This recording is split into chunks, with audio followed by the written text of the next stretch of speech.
Hello, Feel Great Nutrition community. Happy Friday if you're in New Zealand, or happy Thursday evening if you are in the States. So if you are online, let me know by saying you can hear me in the chat box. And just letting you know, I am going live with StreamYard, which means that I will not be able to see who the comments are from. So if you do comment, let me know who it is, or allow StreamYard to see your name so that I can see who that is. So I can see we've got a couple of people on, so let me know my audio is coming through loud and clear and that we are live. Okay, so today we are talking with Natasha. Now, Natasha is one of my clients who's been with me for a while, and she's now finished up, which is super exciting. And so I would say, I hate labeling people, but Natasha's a bit of a superwoman. As you may have mentioned, she's like, shut up. As you may have seen in the intro about this, she does have 7 kids, a blended family. So there is a lot going on with her life. So with that, I will bring her on. Stand by. Hello. Hey, Natasha.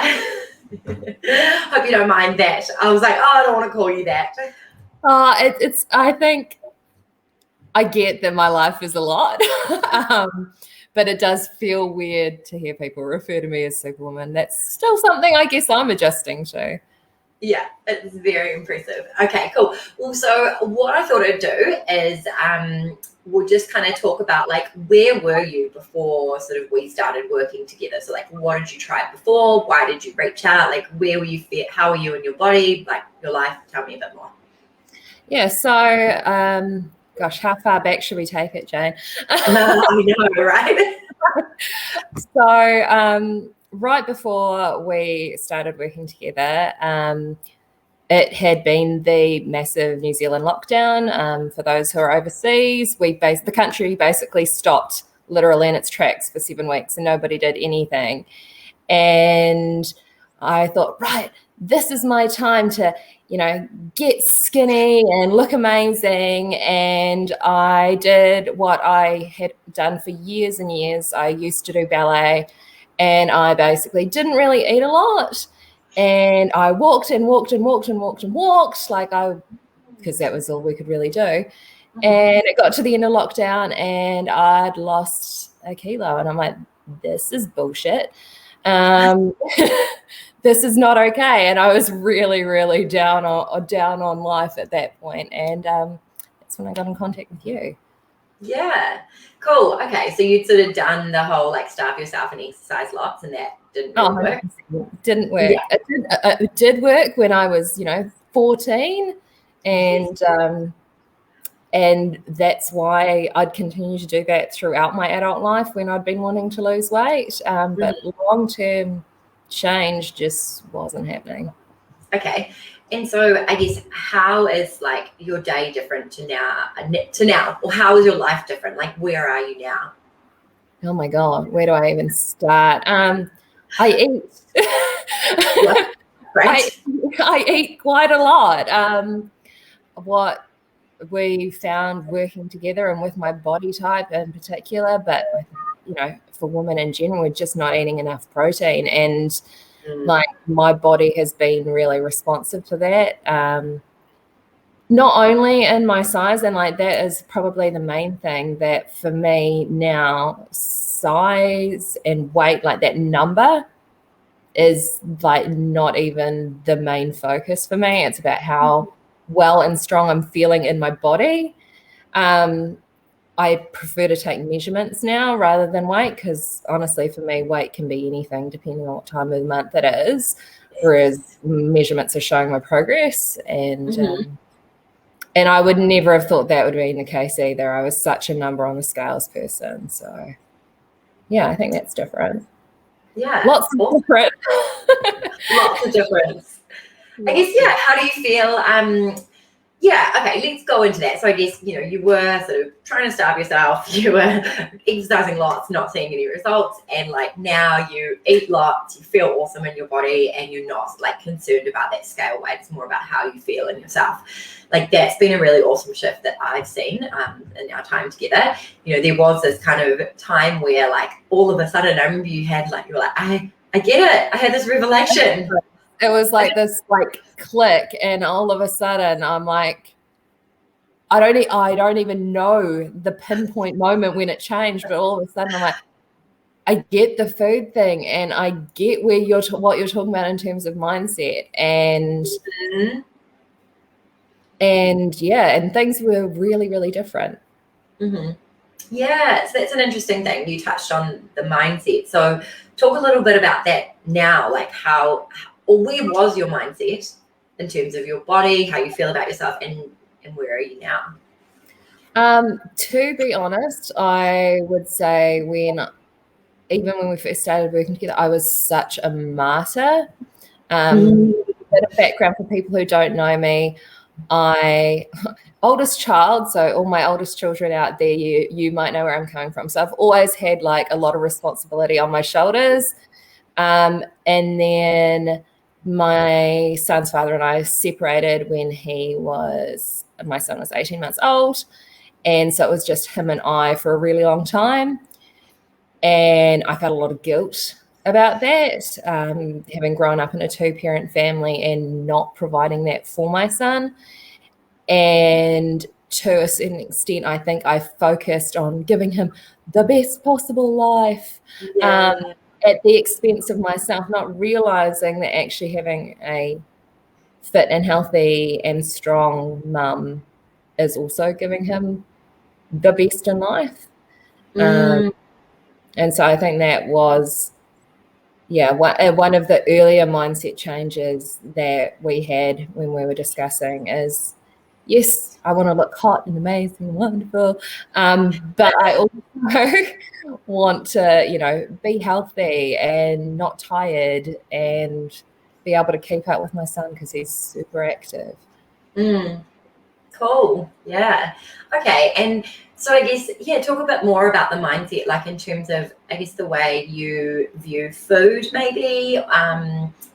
I guess like we've done a lot of work on that. How do you feel? Yeah. Like how do you view food now? I definitely view it more as fuel.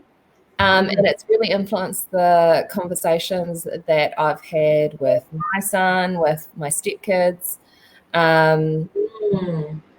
I used to think it would be really weird for men not to be eating the same thing as them, because that's awkward and it makes me seem like a princess or whatever. And once I viewed food as fuel, I'm like, well, I'm not going to put like petrol in a diesel engine or like put an entire van's worth of fuel in a Mini. Like, people's engines are different. They have different needs. Four of my stepkids competitively swim. Their engine needs are different to mine. And by normalizing with them that you eat what is best for your body and your needs, I think that sends a good message. Yeah. I think, I remember when you started having those conversations and they started asking like, oh, why do you have that? And even like, I remember Chase was sort of saying, oh, what's that smoothie? Like the green smoothie. And I think he liked it, didn't he? Yeah, he liked it. So I think it's an interesting one for parents, especially mothers and especially if you have daughters. Like being careful on how you talk about that. And I know, we talked like, oh, you don't want to be like, I'm trying to lose weight, I'm trying to change my body, but it's actually like, hey, actually I feel good when I eat these things, and like this is nourishing, and it actually opens the conversation up versus making it kind of a taboo off topic, you sneaking around feeling like you can't. So I think that was really cool. Okay. Question for you, like thinking back to when we sort of started working together, were you like worried, like, or nervous, or like did you have a fear of kind of signing up? Can you remember back then? I think I was nervous. What if it didn't work? because it was an investment. And again, it's that thing like spending money on myself. Yes. And that was probably actually the biggest investment I'd made in myself to date. I'd say I'm actually getting a lot better about doing that too. So do you think it sort of started Yeah, like, well, like, this is no holds barred. I now get Botox, and that is another investment. And it was also me going to my partner and going, like, my face kind of shows the stress of like the last decade that I've been through. And I'd like it not to, because this is what I need to move forward. I can guarantee you me, like, lockdown time last year would never have done that. So yeah, I did feel a lot of nervousness about what if it didn't work, but even if just also like, nervousness about the amount of money that I was investing on myself, and selfishness, I think, would have been, it sounds weird, but okay, so that's really interesting. Okay, so we'll come to that more in a bit. So let's talk about, I guess, like some of the big breakthroughs for you during your time in coaching. So, we've got some questions about this, but we use like the 10-minute method. But let's talk about like, how did that kind of work for you in terms of setting up your day? Like so I think what we worked out, and for me it was a little different, is separating the food planning and the kind of morning routine. Planning in the morning for me just doesn't work. It just doesn't work when I try to. That's inevitably where the wheels fell off. So I would plan the previous evening, or I still do. Aside from this week, I've had a tummy bug, so it's been like a broken stomach. But I would plan the previous evening what I was going to eat for the following day. Not always absolutely down to finite everything. I might leave a little bit, okay, there's some carbs and some, especially carbs and fats, because let's face it, that's the snacky stuff. Yeah. Some carbs and fats to play with in there, depending on how the day rolls. And that worked a lot easier. Also planning with my partner what our meals were going to be for the week. Because sometimes it is nice to eat the same food as the rest of the family. But if we're going to be, like tonight, having big family nachos, I need to plan for that. Like, the reality of it, I can't be having nachos for dinner and a hot dog for lunch and, I don't know, a bacon sandwich for breakfast. A crazy day. But all of those things are fine in and of themselves as part of your vast range of diet. Yeah. So you're saying, like, you can definitely eat those things. It's more about, like, you can't eat them all on one day. Correct. Where, like, some of your kids probably could. Whether they should, I don't know. They definitely could. Whether they should, well, that's another conversation. It's an entirely different conversation. Yeah. Okay. And so what would you say, like, like some of the sort of biggest breakthroughs were for you during coaching? Like, whether, I don't know. One of the biggest breakthroughs I think I had, and I can't remember what our conversation was, but then I kind of had it in my morning reflection. I'm like, I'm thinking that things aren't possible, and I'm not even asking, if that makes sense. So like, I'm thinking it's not going to be possible for me to fit in exercise in the morning because I would need to get home before Chase gets up, because I need to get him breakfast. Rich is really busy in the morning. I was having this whole conversation that I hadn't even had a conversation with Rich about. I hadn't given him the chance to say yes or no, which he's perfectly entitled to do, because I was already saying no for him. And I realized that was a habit that I've got into in general. Like, I'll just say no for people before I even ask them. And that I think is where kind of like the career stuff's kind of taken off at this point, because everyone's like, oh, could you do that? I'm like, yeah, I could. Here's my information. And then they go, oh yeah, okay, yeah, you can. And then I do it. So whereas before I probably wouldn't put myself forward because I've been like, oh, I'm not exactly what they're looking for. So, they'll probably say no. And it's crazy. Yeah, I think that's, so thinking about the breakthroughs, like the big breakthroughs, I think for you it was actually, and I kind of forgot about this, it was like asking for what you want and need rather than just assuming an outcome, right? 100%. And that's flowed on to so many different areas. Like if we like I know with you and Rich, like just the way that you even manage the kids and asking the kids for help, and there's just been so many really big breakthroughs that have taken a load off of you, right? 100%. Yeah. 110%. And I think that's where it has kind of allowed a bit of that space to be able to go, oh, actually, I can do all these other things. Because you were kind of doing it all, right? Yep. 100. They're like not sustainable, was it? It really wasn't. But I think I had this mindset that, because when I moved down to Hamilton, I'm originally an Auckland girl. I moved down here to be with Rich.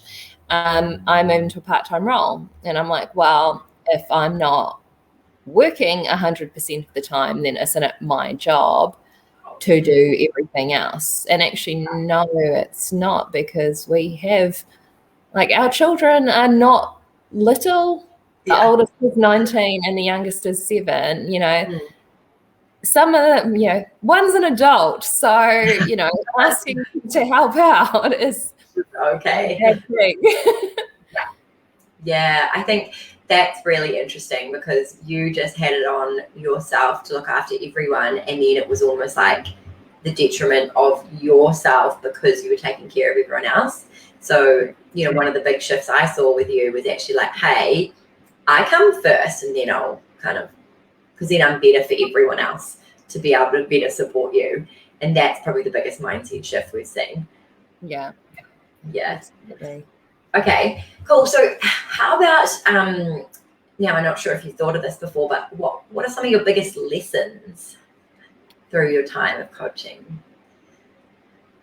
Understanding food, to be honest. Like, that's the first thing. I did not understand food at all. Okay. And I'm like, why? I feel like this wasn't taught properly in school. I feel like it's something. I didn't understand how food worked, other than it was delicious or it wasn't delicious. And things said low fat or low sugar or sugar free. I didn't understand how food worked in the body at all. Interesting. And so I think, like, that would be the first thing that changed for me, is actually understanding my body, the way my body works. Understanding the way that food affects the human body in general and the way it affects me. I didn't understand my body. Like, I really didn't. And so I think that was, one of my biggest lessons. Another one, which was one of our final ones that really sticks in my mind, is I was a really active kid. Yeah, that's right. And then along the way, that fell off. And then as an adult, so Rich is really, really good at being active. Not so good at the diet part of that, when we're talking about eating all those things in one day. But he's really good about taking the time to exercise for himself. And he never thinks twice about doing it. He might ask, is it cool if I go out for a run in the morning? But he's going to get that run in during that day, because it's important to him and it's important to his mental health. And I've kind of gone, oh, well, that's cool for you, but that's not something I really need. Yeah. And it is. Yeah. And it 100% is. But I think it was what I needed to find what worked for me. For me, that's swimming. I don't particularly like getting sweaty. That's not something that's ever really appealed to me. I was a ballerina and a gymnast, so yes, you get a bit sweaty, but like that oozing sweat feel. And so I'm like, I don't really like exercise. Yeah. Mm-hmm. But it turns out I do. I really like swimming. I'm not particularly good at it, especially when I compare myself to my stepkids. But the mental health benefits I get from spending half an hour going up and down a pool, blocking out the world, Yes. nothing to see but the tiles on the bottom of the pool, and the bubbles that I'm blowing out. Like, yeah, that for me is a game changer. To the point that sometimes now, if it's been a bit of a funny week and I've not like kind of spaced out my exercise, and I'm getting a bit cranky, Rich is like, maybe you should go jump in a pool. And you're like, yeah. Maybe I should. That's awesome. That's been such a great find for you. And I think it was that switch from like, I'm exercising because I feel like I should, to like, oh, I do it because it's part of my life and it makes me feel good. And like, it's that whole like the side effect is the kind of body stuff, but we do it because it feels good. Yeah. And you just hadn't figured out what the thing that made you feel good was prior to that. So yeah, it's awesome. Yeah. And I mean, like, I still love to dance, but the swimming, that's on the list. I wrecked my ankle in October of last year.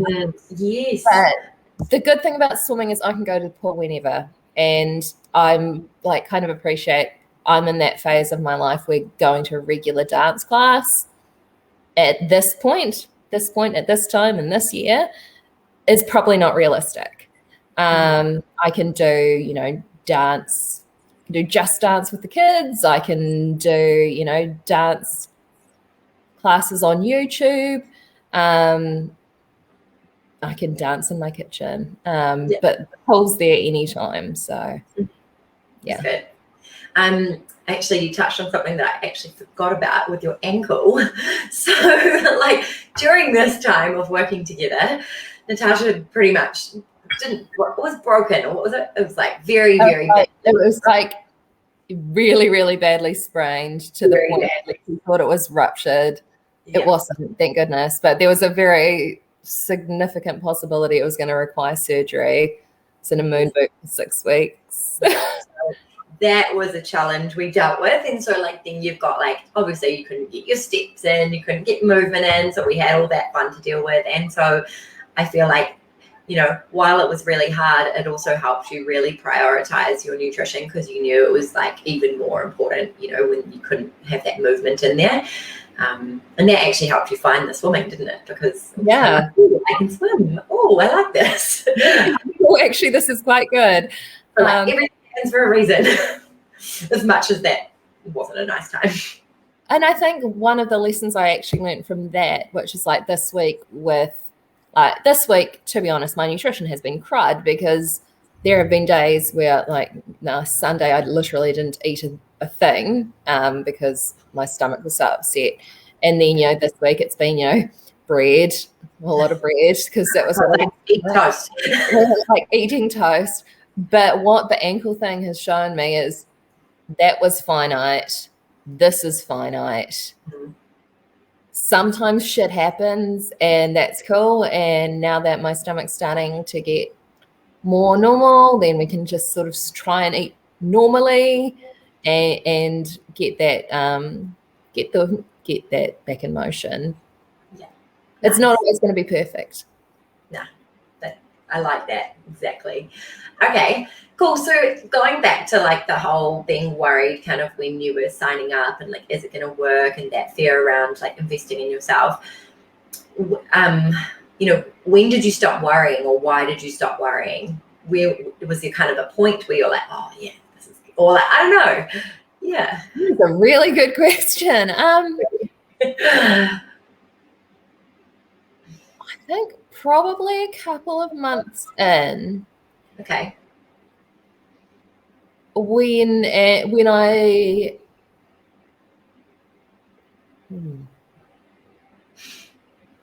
think it would have probably been a couple of months in, when I realized I'd kind of got my head around, macros and planning, and like, I'm going to be honest, that took me a while. Mm-hmm.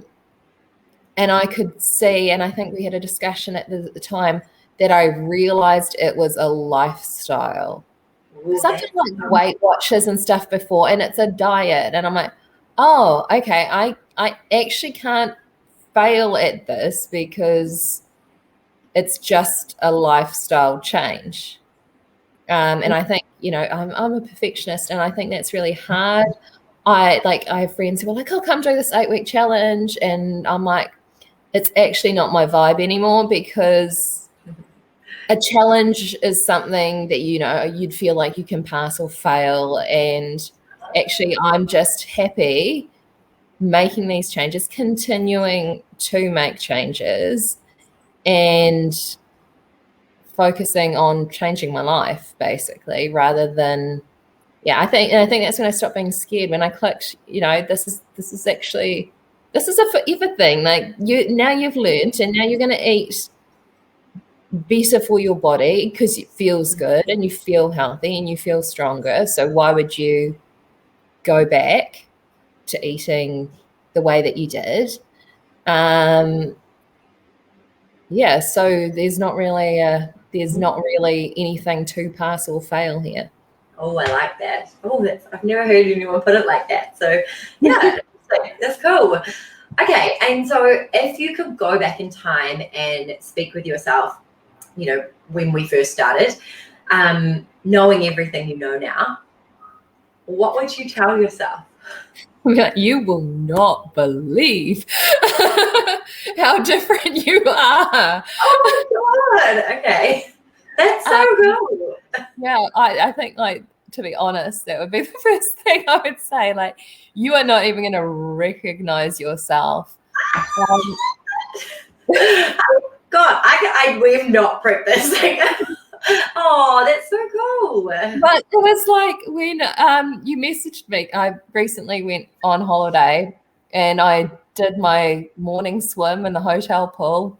Yes. And you're like, oh, yay, exercise on holiday. And I'm like, that's actually just who I am. Like, I booked the hotel because it had a gym for Rich and a pool for me. Like, we don't have any kids with us, so why would we have any barriers to working out? So book a gym, book a hotel that's got a gym and a pool. And then I'm like, I'm kind of going, well, duh. And then I'm like, it's not really well, duh, because you a year ago would not have even thought of that.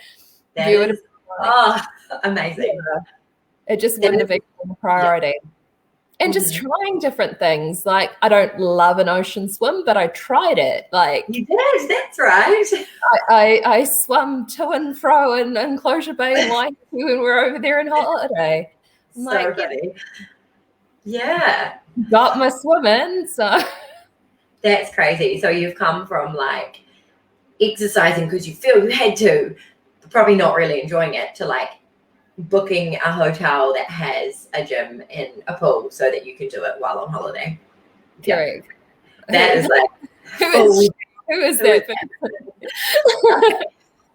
Cool. Well, we're going to get into some questions because we're actually quite a lot of questions for you, which is super awesome. So for anyone who is watching, or if you are watching the replay, if you can relate to maybe Natasha's kind of struggles, or, sounds like something similar, and you're thinking like, oh, maybe this is for me, do send me a message. What we will do is we book what I call a discovery call. Okay. I'm not going to sell you anything. It's just to chat and meet you and see if it's even if I can even help you, see if it's even a match. I don't work with everyone. I only take on a small number of clients. So, reach out at the very least. We'll get to chat, say hi, and I'll give you some pointers to either go on your way, but if coaching is for you, I will offer you another call and we can, delve in and see if we can do something similar for you. Okay, so I'll just bring up these questions. There were heaps, which is super cool. Where were they? So we'll start with this one. So Jackie has asked, I'm interested in the boundaries she set for herself and her time, how she went about establishing them. We've talked about boundaries. This is good. That is a good question. What I will start by saying is setting boundaries for me has had such a roll-on effect in terms of now it feels like I don't even have to set boundaries explicitly. We talked about this at work. Yes. People don't waste my time because I give off the vibe that I'm not willing to be a doormat. So I think it's really valuable. How did I go about setting them? Not without nervousness, like not without a significant amount of trepidation as a reforming people pleaser.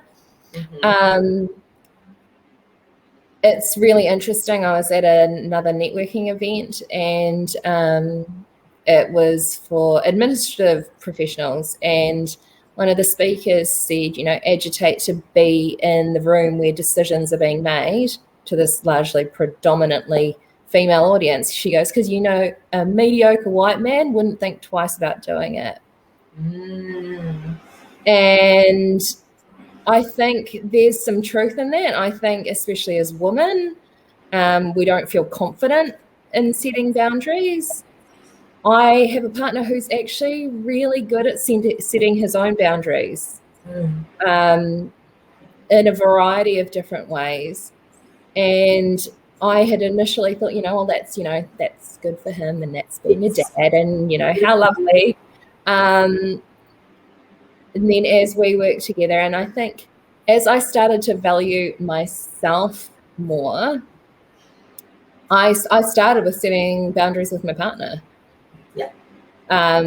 Because you hope that they're the most forgiving person, that they're the person in the world that has your best interests at heart. I also then started setting boundaries with my kids. Like you kind of start small with people that you hope love you, and then I went around expanding them out, and it's had really good flow-on effects for our family in terms of when those boundaries are set, people understand where they are and they understand what they can do and what they can't do. Does that answer the question? Yeah, definitely. That was really good. Thinking about the old Natasha before we started working together, do you think you realized at the time that you maybe didn't have boundaries in place, or I don't know? I think I realized it to a certain extent. I also, to a certain point, just was like, well, it's life I chose. I chose to be a mum.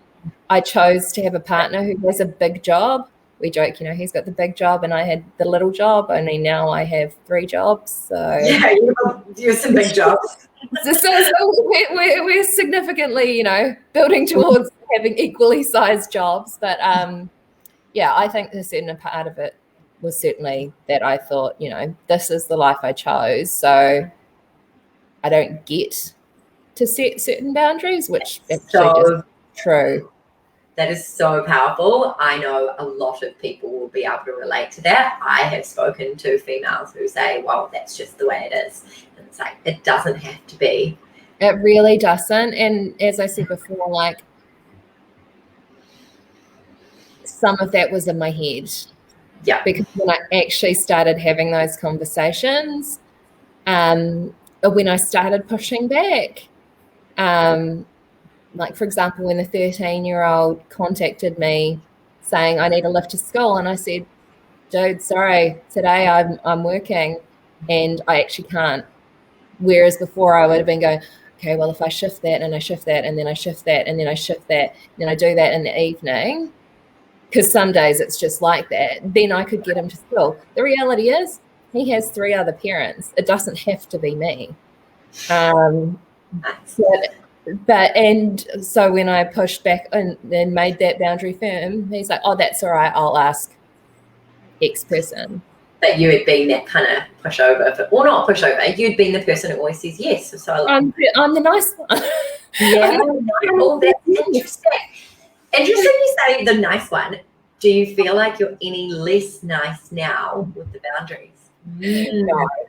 I think I'm still the most approachable one, probably. Okay. But yeah, I've not really had any of the kids complain when I've set a boundary. I had my sign that I put on my door when I was teaching. Yes. I teach from home sometimes. They just roll with it. It said, is the house on fire?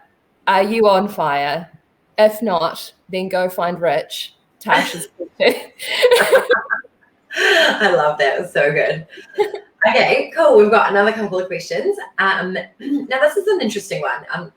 This has come from Rachel. I'm not 100% sure on this. So, did you have any inputs from doctors which were helpful?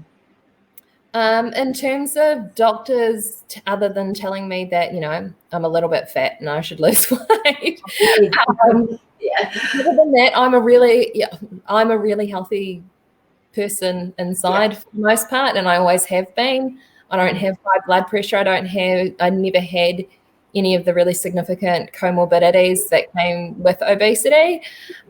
So the doctors would never push back and be like, oh, your cholesterol is high or you're pre-diabetic or any of that, because I wasn't. Ergo, they weren't going to help me with anything other than tell me that I was a little bit fat, which I'm like, I know. Yeah. So, yeah, I didn't really have any help from the doctors. That just... There's an interesting one because doctors actually don't help with this stuff at all. Like, they'll go eat some vegetables and you're like, mate, no. or eat less. I think one doctor's like, just, smaller portion sizes. I'm like, I already don't eat a lot. And now I have portion sizes and I continue to lose weight. So no, I don't find doctors helpful at all. I definitely think they have their place. I've had friends who have been significantly morbidly obese and benefited from seeing specialists regarding that.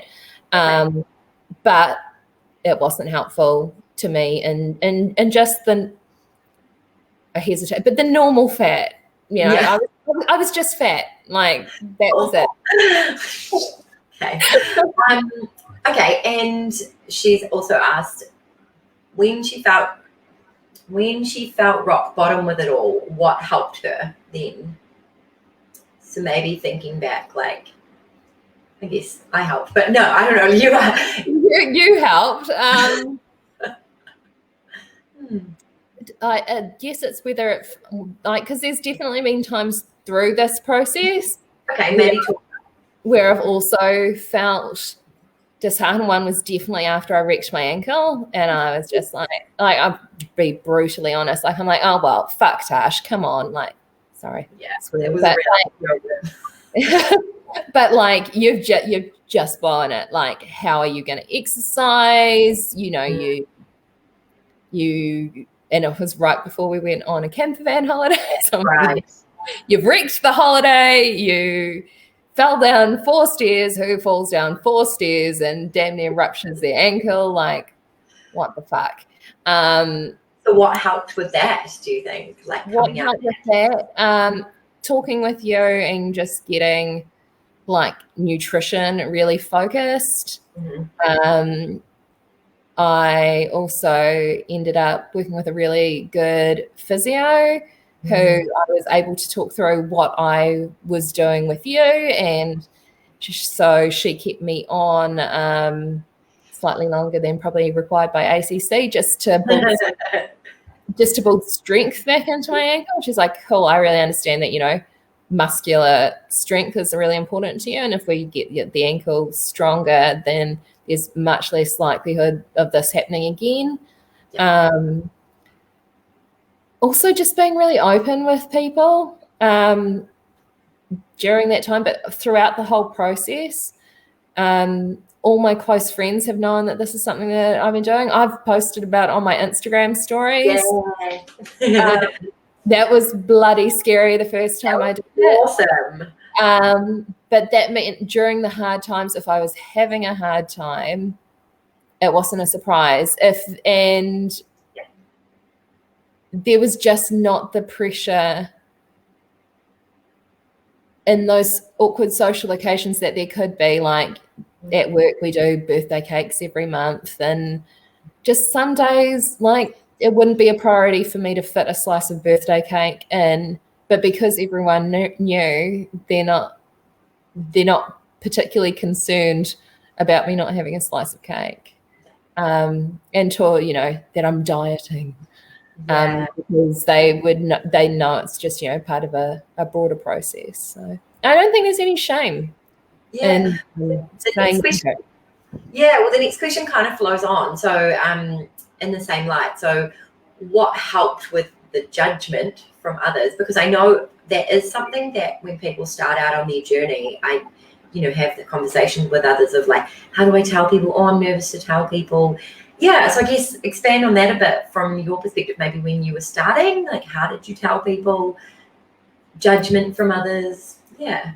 So I definitely started with my close friends. My family kind of knew from the get-go, but my close friends, because, we're, especially in my group of friends, we were all overweight women of varying degrees. Mm-hmm.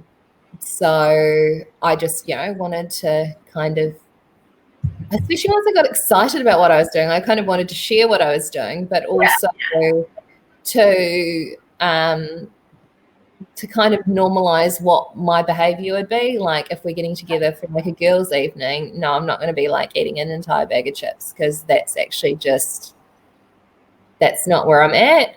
And it's not going to be my goal.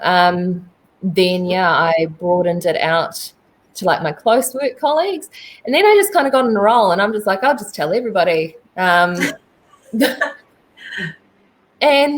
what's funny is, like, I'd even told, like, I'm talking like a manager, probably 2 or 3 levels up from my position, that I happen to work relatively close to. And I was just like really upfront. I'm like, I'm working with a nutrition coach. I used to be a ballet dancer. I don't actually know how to lose weight effectively. It's not something I know how to do. So I'm learning and eating differently. And sometimes she still thinks that's weird when I choose to eat like just plain chicken at lunchtime, because that's what fits into my macros. But people understand my why. And everybody has their own things that they're struggling with. So I don't think that anyone's hugely surprised when you share what your particular struggle is. And if they are, then they're dicks, because you don't want them in your life. But yeah, like if any of my friends has a problem with me taking care of my health, yes, and losing weight, because I know that can, trigger people.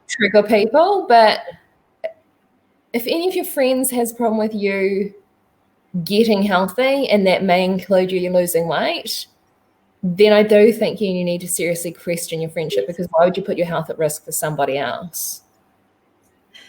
I think, But true.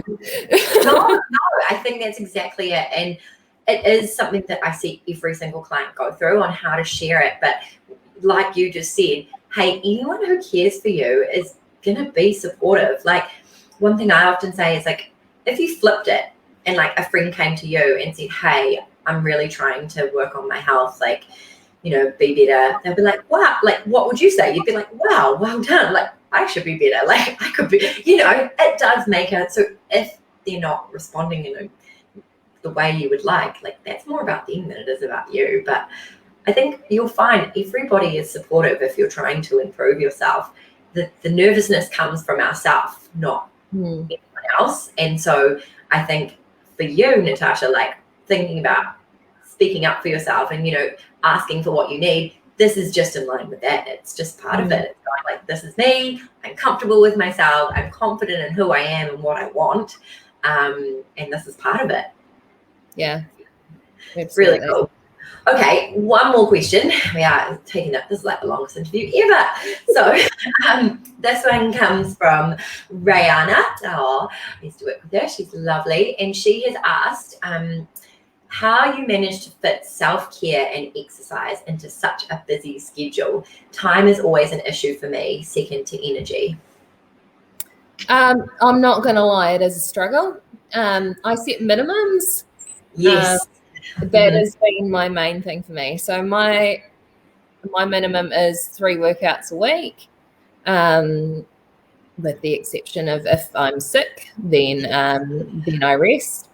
But I set minimums, and then at the start of every week. So on Sunday, we basically, that's our planning day as a family. So I update the multiple calendars that we have. Crazy. Laughs because she's seen pictures of all of them, but we have a monthly calendar which I update monthly. We have a weekly calendar on the fridge. We have a menu planner on the fridge that's also updated weekly. We also have a shared family calendar app, so every Sunday I check that everything is like goals, everyone. Like, she sends me this, I'm like, I wish my life could be like that. And well, the shared family, and that all stemmed from, I'm like ridiculously good at remembering like dates and times and appointments and everything for everyone. Like, that's just one of my zones of genius. However, it meant that everyone was continually coming to me when they weren't in front of the fridge, which was the guideline. So I found this app. It's Cozy, COZI. If you have a family with children that also have phones or devices, oh my God, 100% get on it and use it as a family, because that has decreased the amount of texts that I get going, Tash, who's picking me up? Tash, when is that appointment? Tash, what time do I have tutor? Tash. What was it called? Cozy, COZI. Cool. I think it's definitely on Apple Store. It probably, I think, is on the Android store, but 100% that I hugely recommend. It means that I plan in advance. What's funny is now my friends, like I was at a birthday party on Saturday with a bunch of my high school friends, and one of my friends is like, so my son's having his party on the 19th of June, and I thought I'd tell you now so you can put it in your calendar, because they all know what my calendar looks like. The invites for the party haven't even gone out, but it's in the calendar. So I look at the calendar on a Sunday and I see where my gaps are. And I mean, brutally honest, and I never thought I'd be this person, but sometimes they are. I set my alarm for 5:30 in the morning and I get up and I leave the house and I go. The other thing I've done is Fun Fridays, which this is a fun Friday. Yes. But talking is fun. And on Fridays between 9 a.m. when my son goes to school and 3 p.m., I don't work on anything in any of my 3 jobs. And that basically came about because my weekends with 7 kids, 6 who are staying here regularly, 5 of whom can't drive, our weekends are never relaxing. They're just not. They're not relaxing at all. And so if I need to squeeze in extra work, I'll do it on a Saturday or Sunday, because it's not like I was chilling out anyway. Like, if I'm fitting in an hour between doing a drop-off and a pickup, then that's what I'm doing, and it doesn't really change. Whereas having this time on a Friday where I don't have any children, any responsibilities, the house is quiet, so I can do a Facebook Live. That's been a huge game changer. And I think sometimes you need to think really differently about what that can look like for you, because it may not be that you can section off a weekend. We have kids in multiple different directions on the regular. There'll be weekends where I just won't see Rich because we're in two different places. Last month we had 2 major swimming competitions, so there'd be large stretches of the week I wouldn't see him. Sometimes I would have a kid here with me, sometimes I wouldn't. Like, it's taking, for me, it's definitely looking at that schedule at the start of the week and being able to block out, okay, here's where I can fit it in. I know generally I can fit in one of my swims on a Friday, and it's a self-care thing for me as well as exercise. I look at this week and I know I'll be able to fit in a swim on Sunday. Saturday is a complete wash. It's not going to happen. And it's an ever moving feast at our house. So I sympathize 100%.